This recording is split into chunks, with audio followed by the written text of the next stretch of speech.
call the cotton stick a stalk? It's a cotton stalk.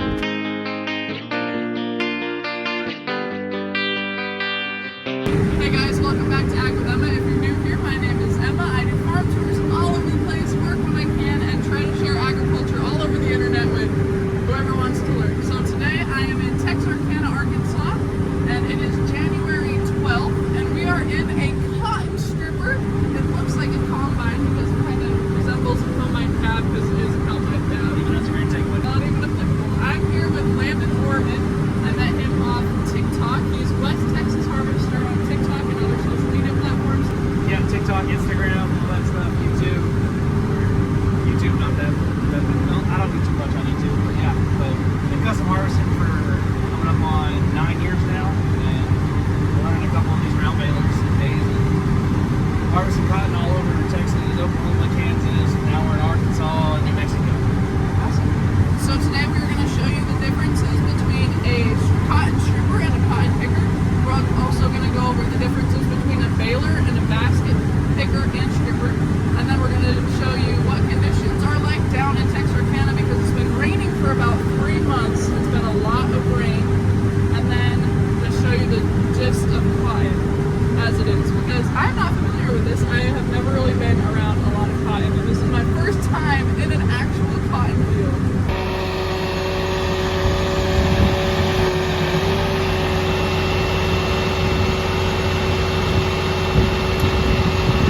Pressing that little keypad.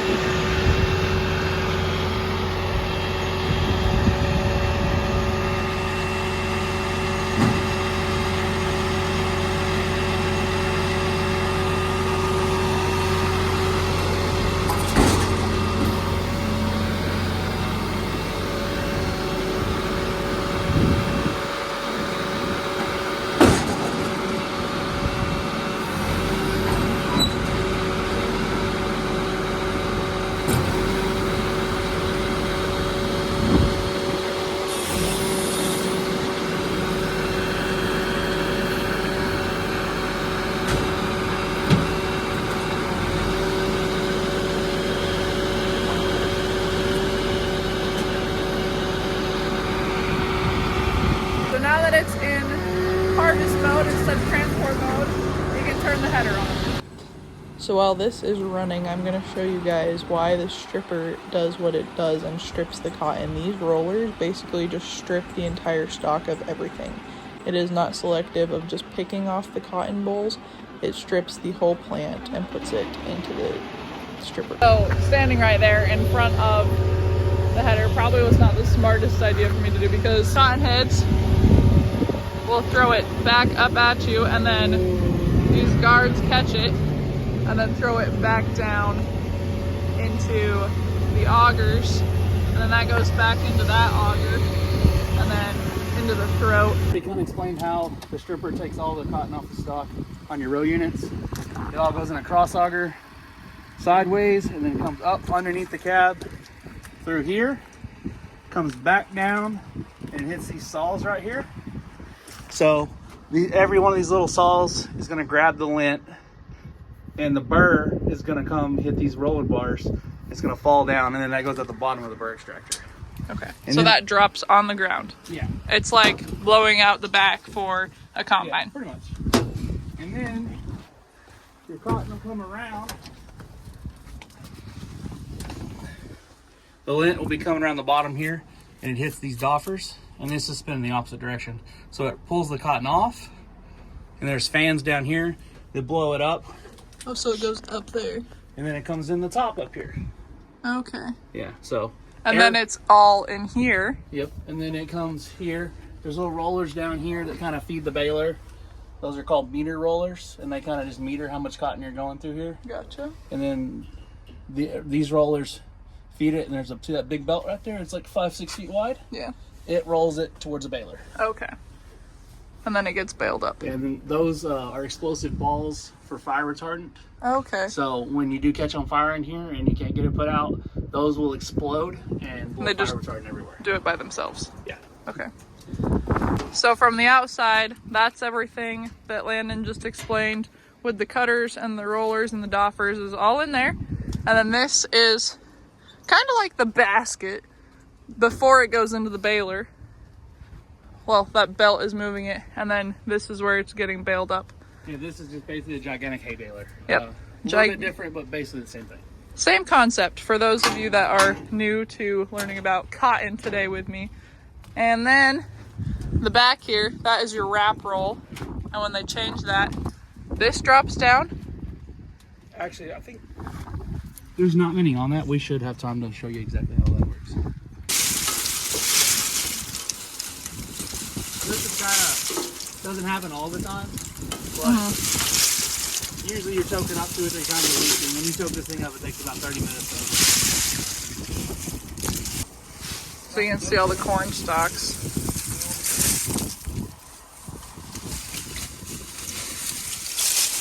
Maybe.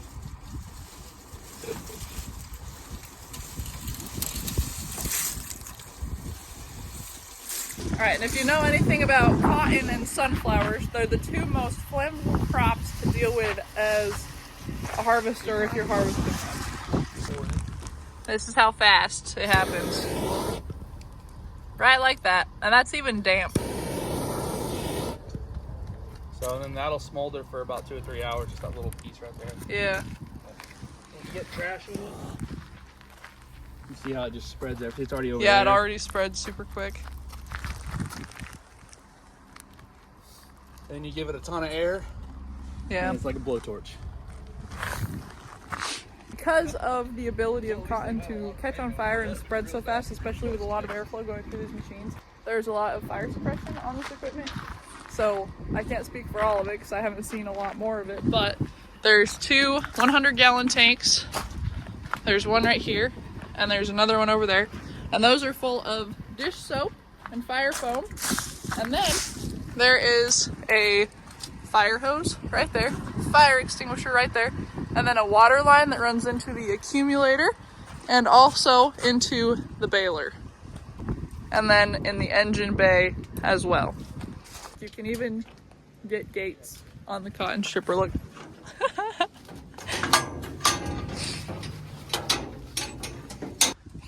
And then you can change the wrap right there. He just ran it to clean it out after he unplugged it. And this is how fires start.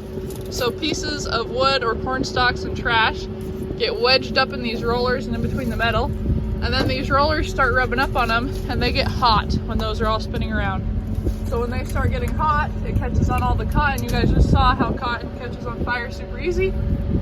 You can see, well, he just pulled one out and showed me it got black in the spots it was rubbing on, so. Friction, not good for a cotton stripper. Oh yeah. On the flip side of the stripper and picker breakdown, this is a 9996 basket picker. So the differences with this machine versus the baler stripper, this has a basket on it. That is not going to bale the cotton that you're picking. And then the picker, the front looks like this. Right off the bat, you might be able to tell a difference if you're paying attention to how the stripper is set up. So the cotton is going to go in right here. You're going to follow the row right there. These are called spindles, and these are going to spin super fast. And then I was told that these are kind of just going to sway back and forth a little bit. I'm a little new to this, so I might not have that completely right, but that's the gist of it. These are going to spin really fast. And then there's one set of, spindle columns or bars. And then there's moisture pads right here. So I think there's moisture pads over here that I can show you. They got pulled out.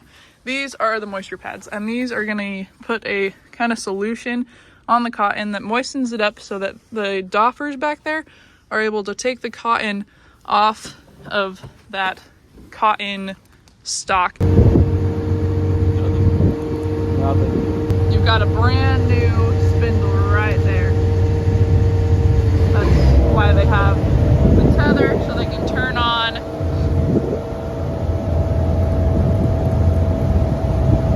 When we were recording earlier, these were out of level, so you can level those with the hydraulics within the cab. Do they call the cotton stick a stalk? It's a cotton stalk. They are going to completely separate the stalk and the cotton. The picker does not take in all of the material like a stripper does.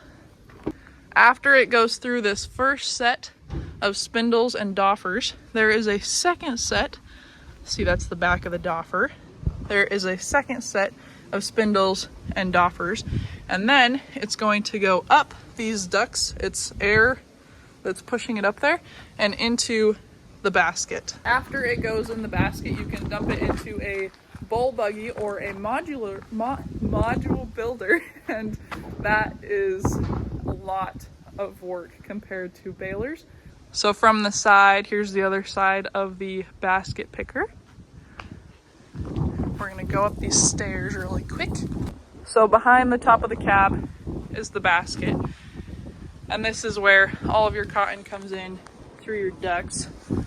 And then the inside of the basket, that there's some augers spinning in there. The top of it, this hydraulically moves up and down. And then when you need to dump out of the basket, this is going to come down at an angle, and then it is going to chain out of there. So chains are going to move, and then you can move it over into the module builder or bowl buggy, whatever you're dumping or using. And it gets all out of the basket, and you can keep going. And then the engine is also down here. Got all that goodness. There's your batteries. Good stuff. And these are super messy moisture pads, but they just go in like that. And then over, up, and this door. Because this is only on the ends that this door is at. So then you can... Ugh. It's so hard to do one hand. And for when you're using basket pickers and strippers and not baling them, those are cotton bales right over there that you can make with baler, strippers, and pickers. This is your bowl buggy. So it all goes in there, and I'm assuming it dumps out right there. And then this is your module builder. So once you come up these stairs, this is what you're looking into. This is your module builder, and you're gonna dump cotton into this, smash it down so it's tight, like brown sugar almost. And then once you're done, that back door is gonna open. And then if you look in the front, you can hook a tractor up onto this. So the tractor provides the power for the module builder, and that is how it moves forward after you're done building that module. It moves forward when you're done because these wheels are gonna raise up. You can see there's hydraulics, push those down so this comes off the ground so that you can actually move. And then come back here, this door raises, and then the module comes out.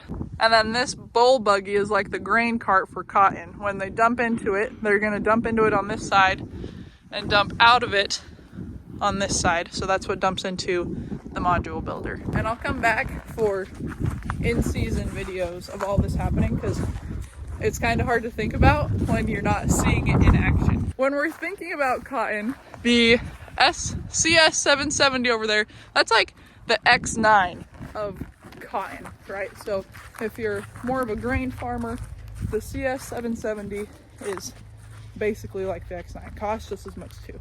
This is a CS690. They don't have the walk around decks. They do have some similarities, like the baler to me looks the same. Fuel tank is mostly, you know, all the same kind of setup. The CS770 does have the X9 cab. So this is just walking around the CS690. They do have the walk around deck up there, but that's the 690 and that's the 770. So just getting both of those in the same picture here. See a couple differences. Right there is your header. So you can see that I use this because I unhook my headers all the time. So we have a camera there, and then we got one rear backup camera.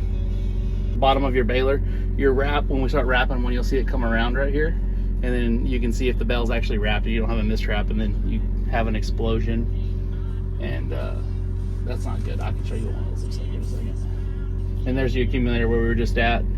That's the top side looking. You'll see the cotton coming in the top here in a minute. Perfect.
Units are getting blocked up with mud, so he's just gonna knock the mud out of it and let them sink back down.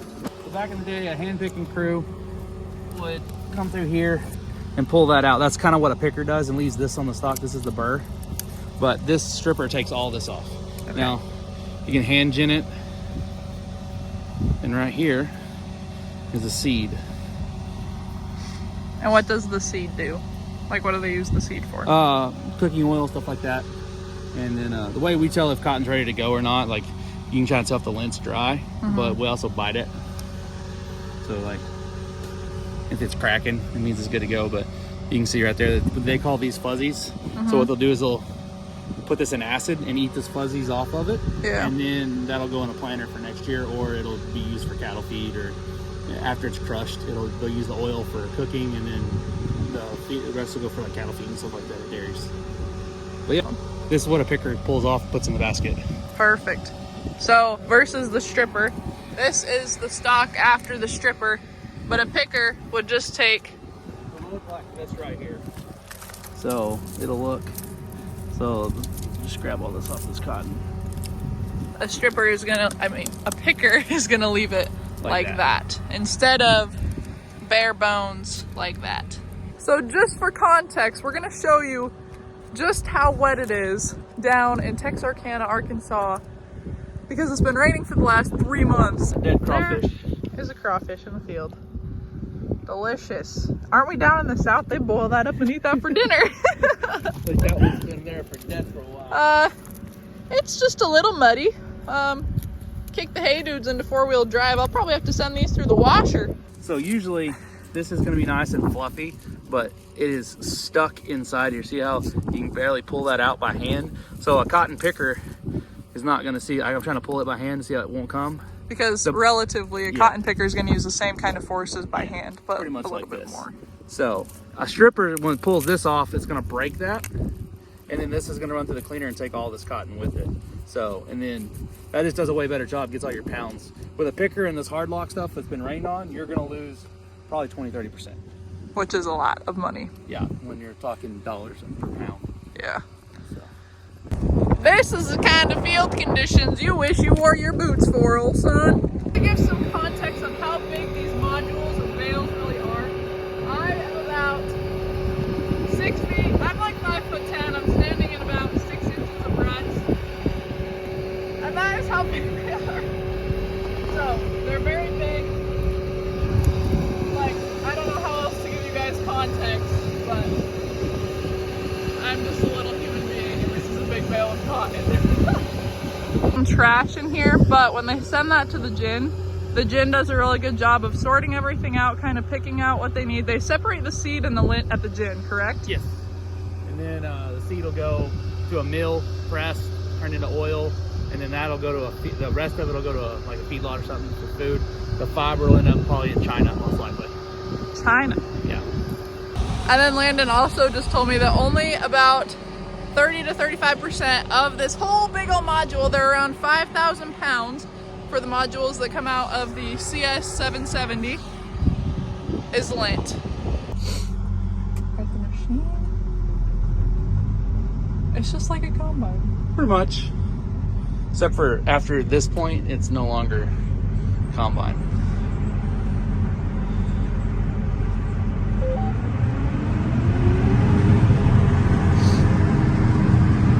All right.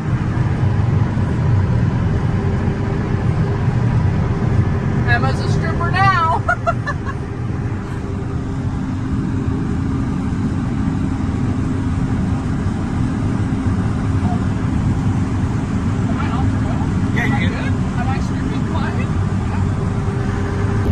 That's what all the cotton looks like when you're moving in the field, when it's actively coming into the machine. That is the basket area that we're seeing on camera right now. And that's filling up. Yeah, and then I'll show you the baler. And then that is the baler. And it'll turn on once that gets full right there, the basket sensor. And then this will start spinning. So once that gets full, then it starts spinning to wrap the bale. So now it is spinning. It's not wrapping it right now. Oh. We're gonna get to 96 inches. Okay. So what I'll do right now, since this is gonna be our last module, I'm gonna hold the baler on once we stop stripping and make sure that the accumulator is 100% empty. We don't leave cotton in overnight because it will catch on fire. And we gotta have all the fuel sources completely out of the machine at the end of the day. So once we get to about 90 inches, I'm gonna stop the machine and then we'll try to get to 96 so we don't waste the supply. Oh, we got another one. So I'm gonna put this back into the accumulator. So right now we're gonna finish the day. We got cotton coming into the accumulator and we're about to 96 inches. So what we're gonna do is fill this up a little more and then we're gonna stop and empty it out completely and see where we're at. And then we'll wrap the module and then make sure everything's completely empty. So it'll take about probably 30 more seconds if I don't get stuck between now and then. Still recording? Yeah. Did we just run out of fuel? Okay. Is it dead? Yeah, I wouldn't say it's muddy at all. That's just... It looks like some kind of chocolate marshmallow cookie mess. Just... yeah.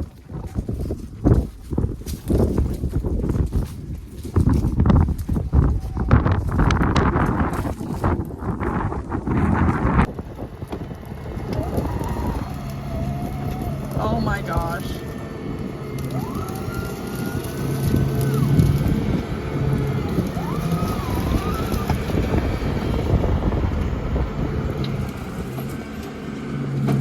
So we are calling it a day. We filled up a little bit, enough to get back over there. We started with 2 bars.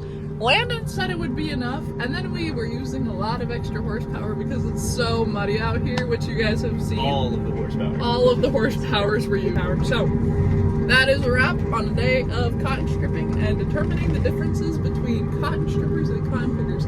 Hope you guys enjoyed. Leave a comment about what you learned or what you want to see more of on cotton harvesting, because there's so much more to learn. And then I'll definitely be coming back to find out more about cotton, because it's always been something that I think is super cool, and there's so much that we didn't cover today. So thanks for watching. Remember to subscribe for more content, and as always, hasta la pasta.